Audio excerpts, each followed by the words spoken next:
in November. The government has been proposing some big changes to the Insolvency and Bankruptcy Code. The proposed amendments could spell relief for real estate developers with stressed projects. Sapna Das has all of those details. Sapna, what are you picking up? Well, first of all, what is being suggested is giving a 14-day mandate to the adjudicating authorities in terms of either accepting or rejecting an IBC plea.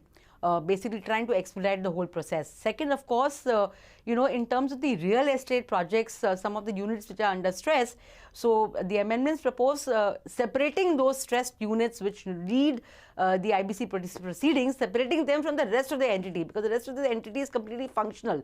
But many a time, suspicions are cast because just one unit has defaulted, so people look at the entire project in askance.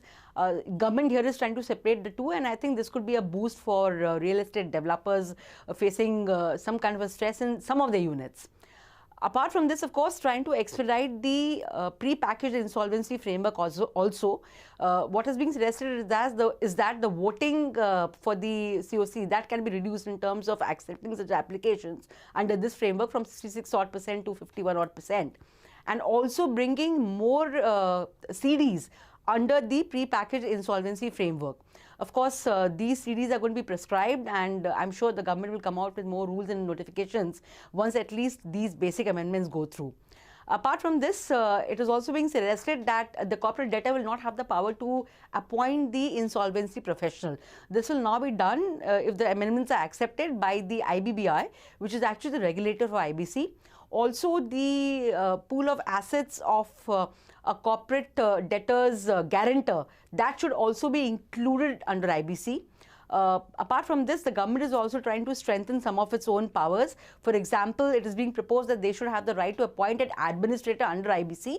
The work will work as per the code, but the COC will not have the power to remove or replace such a government-appointed administrator, and all the work will be handled by the administrator.